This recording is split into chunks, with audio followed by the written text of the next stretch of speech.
प्रिय लोकांनो, येशू ख्रिस्ताच्या नावाने तुम्हाला प्रेमळ शुभेच्छा। तुम्हाला काळजी नाही ना? काळजी नाही असा कोण आहे? सगळ्यांनाच काही ना काही काळजी असते असे तुम्ही म्हणता का? आपण काळजी करू नये असे परमेश्वर इच्छितो। येशू तुम्हाला पाहून काय म्हणेल? मुला, का काळजी करतोस? मुली, का काळजी करतेस? काळजी करू नकोस असे मी सांगितले आहे असे तो म्हणेल। मत्ताय अध्याय 6 वचन 34 मध्ये येशू म्हणतो, उद्याची चिंता करू नका। मत्तायाच्या 6व्या अध्यायात हे वाचताना परमेश्वर खूपच व्यावहारिकपणे लोकांशी बोलतो। अन्नासाठी काळजी करू नका। आकाशातील पक्ष्यांकडे पहा, ते पेरत नाहीत, कापत नाहीत आणि साठवून ठेवत नाहीत। उद्याच्या अन्नाबद्दल त्यांना कुठे मिळेल हे माहीत नाही, पण ते काळजी करत नाहीत, कारण ज्याने त्यांना निर्माण केलेला देव त्यांची काळजी घेतो त्यांना हे माहीत आहे। फक्त माणसालाच हे समजत नाही की बँकेत पैसे आहे, घरात तांदूळ आहे, डाळ आहे, सगळं असूनही उद्या काय करायचे याची चिंता करतो। विचार करा, कोणताही प्राणी किंवा पक्षी उद्या काय करायचे याची चिंता करत बसतं का? पहा, चिंता त्या ड्रेससाठी। काळजी करू नकोस, जंगली फूल बघ, ते संध्याकाळी सुंदर फुलते, जरी ते सुकले तरी ते दिवसभर सुंदर राहील। देव त्याला सजवतो। एवढं सगळं सांगितल्यानंतर तो तुला ते देणार नव्हता का? उद्याची चिंता करू नका। एका भावाला बघा, लग्न झाले, त्याला एक मुलगी झाली, आता तो खूप चिंतेत आहे। चिंता आणि दुःख कधीही पाहिलं तरी खूप चिंताग्रस्त आणि दुःखी बोलतो। मग एके दिवशी त्यांच्या घरात त्या कुटुंबात वडील आई सगळे असतात ना, त्यांच्याशी बोलत जाऊन सांगितलं, भाऊ, त्याला आता मुलगी झाली आहे, तो खूप चिंतेत आहे, काय चिंता आहे म्हणून विचारलं। मुलगी झाली आहे, तिला शिकवायला हवं, मग लग्न करावं लागेल, देण्याच्या वेळी खूप पैसे लागतील, काय करायचं म्हणून मला आताच भार वाटतं असं तो म्हणतो। अजून 24 वर्षांनी होणार आहे त्याची आत्ताच चिंता त्याला झाली आहे। नेहमी त्याच्याबद्दल चिंता करत बोलतो। तुम्हीही तसेच आहात का? देव म्हणतो, उद्याची चिंता करू नकोस, पण तो 24 वर्षांनी होणार आहे त्याची आत्ताच चिंता करत बसला आहे। हेच माणसाचा स्वभाव आहे का? का ती चिंता येते? माझ्यासाठी चिंता करणारा एक देव आहे।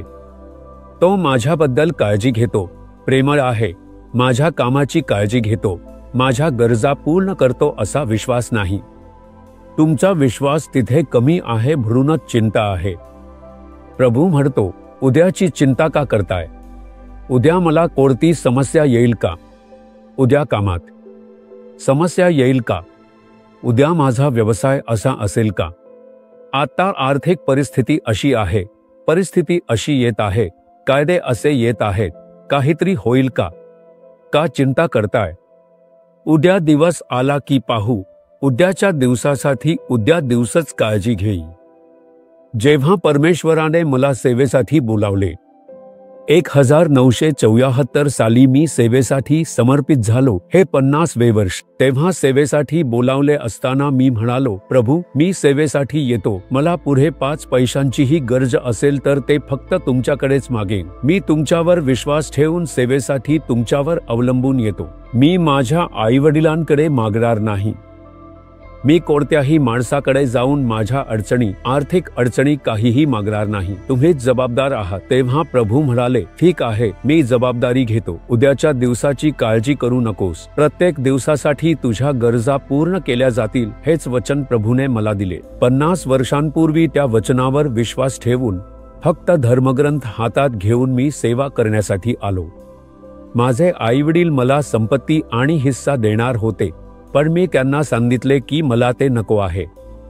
येशू माझ्यासाठी पुरेसा आहे, त्याचे वचन घेऊनच मी सेवेसाठी आलो। आजपर्यंत त्याने मला कधीही लाजिरवाणे केले नाही, कोणाकडेही हात पसरायला लावले नाही, मला कधीही असे म्हणायला लावले नाही की मी त्रासात आहे, अन्नाची किंवा पैशाची अडचण आहे। काही वेळा सेवेतही उद्याच्या दैनंदिन सेवेसाठी काही कामे येतात। थोडीशी चिंता डोकं काढते, सैतान शांत बसत नाही. आबरतो परमेश्वर म्हणतो, मी तुला काय वचन दिलं आहे, उद्याबद्दल चिंता करू नकोस, उद्याचं उद्या पाहू. उद्या 1 कोटी लागलं तरी चिंता करू नकोस, उद्याचा दिवस त्याला सामोरे जाई. हे मी अनुभवातून पाहिलं आहे.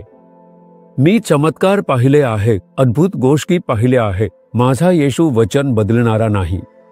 जर तुम्ही त्याच्यावर पूर्ण विश्वास ठेवून त्याला धरून राहिलात तर तसंच होईल.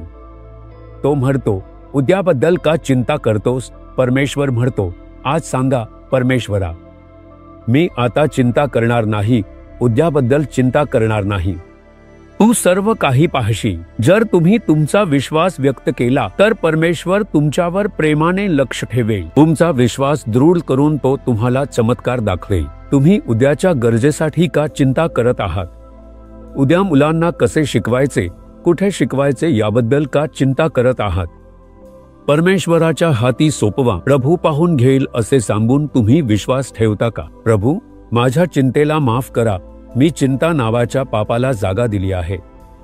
आता मी उद्याची चिंता करणार नाही. तुम्ही माझी काळजी घ्याल, सर्व गरजा पूर्ण कराल, आशीर्वाद द्याल. मी विश्वास ठेवतो. येशूच्या नावाने आमेन आमेन.